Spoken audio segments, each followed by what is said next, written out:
Jika Anda bertumbuh dan berkembang di dalam keluarga yang harmonis, penuh dengan kasih sayang, penuh dengan ekspresi cinta, Anda adalah salah seorang yang beruntung.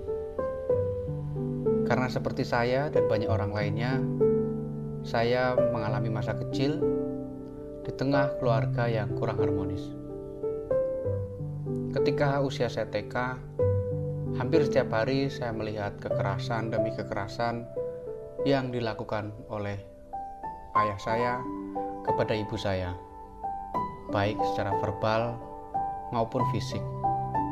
Meskipun secara fisik ayah saya tidak pernah memukul ibu saya ataupun menyakitinya secara fisik, tetapi setiap kali ekspresi kemarahannya dengan membanting piring, menghancurkan isi rumah, dan ekspresi-ekspresi kekerasan lainnya, itu adalah pemandangan saya sehari-hari. Dari cerita itu, dari apa yang saya alami itu, saya mengalami kebencian yang luar biasa kepada ayah saya. Saya sangat dendam dengan dia. Bahkan saya bercita-cita ingin membunuhnya, karena saya merasa dia melakukan kejahatan pada orang yang paling saya cintai, yaitu ibu saya. Bahkan ketika saya beranjak dewasa, ketika saya tak lagi melihat kekerasan-kekerasan semacam itu, dendam dan kebencian saya kepada ayah saya tetap saja ada. Misalnya ketika saya remaja, saya sangat suka minum es teh. Setiap kali saya bikin es teh, selalu diminum oleh bapak saya. Lalu pada kesempatan-kesempatan berikutnya, biasanya kalau bapak saya mengambil es teh saya atau meminum es teh saya langsung membanting gelas es teh itu. Bahkan suatu ketika saya ngerjain bapak saya. Es teh yang saya buat, saya campuri air garam. Karena apa? Karena saya merasa dendam, merasa benci dengan apa yang telah bapak saya lakukan. Berjalannya waktu, ketika saya tergabung dalam komunitas magis, saya berkesempatan untuk mengolah sejarah hidup. Suatu ketika dalam pengolahan sejarah hidup, ayah saya muncul.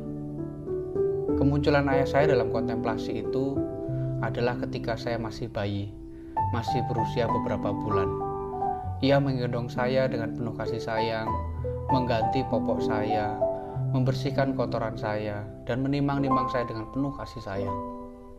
Seketika itu pula luka batin dan kebencian dengan bapak saya lenyap. Tetapi luka batin yang semestinya sembuh dan menghasilkan hidup yang transformasi menjadi lebih baik, tidak saya rasakan.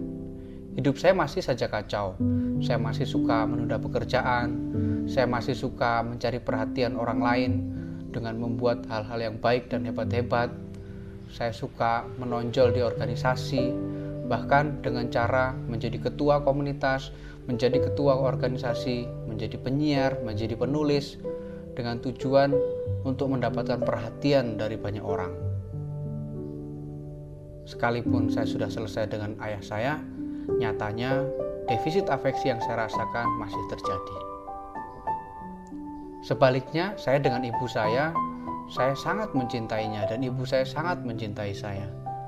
Sampai saya usia kerja, setelah saya kuliah, setiap kali saya berjumpa dengan ibu saya selalu cipika-cipiki, lalu ketika berpamitan juga selalu cipika-cipiki, berpelukan, bahkan hanya sekedar berpamitan untuk main atau berpamitan untuk bekerja, yang sore harinya kembali ke rumah lagi. Setiap kali doa damai, salam damai di gereja, berbeda dengan yang lainnya hanya cukup mencium tangan, tapi saya dengan ibu saya mencium tangan, berpelukan, cipika-cipiki, seperti itu. Karena saya merasa ibu saya adalah orang yang sangat mencintai saya dan saya sangat mencintai ibu saya. Dalam pengolahan kemudian saya menemukan bahwa orang yang paling saya cintai di dunia ini adalah orang yang paling menyakiti saya dalam hidup. Karena dalam kontemplasi doa yang saya temukan, ibu saya yang dulu seorang suster sebenarnya tidak menginginkan memiliki anak. Dan dalam kontemplasi itu, saya melihat ibu saya memegang perutnya sambil membatin sesuatu yang saya rasa seperti sebuah penyesalan atas kehadiran saya di dunia.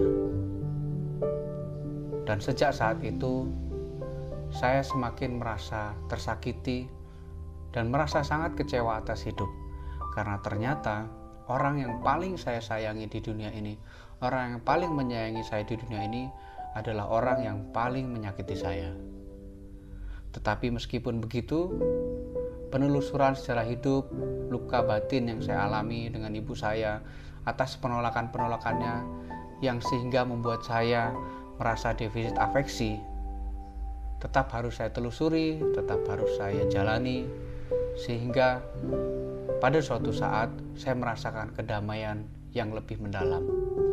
Saya merasa meskipun ibu saya sempat merasa menyesal untuk kelahiran saya, tetapi pada kenyataannya dia selalu memberikan yang terbaik dalam hidup saya, menyekolahkan, menasehati, memberikan kebebasan yang terukur, dan selalu memberikan ekspresi-ekspresi cinta seumur hidup saya.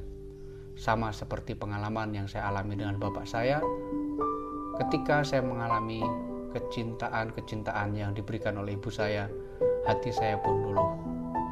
Saya merasa cinta mereka kepada saya jauh lebih besar dari luka yang mereka berikan kepada saya.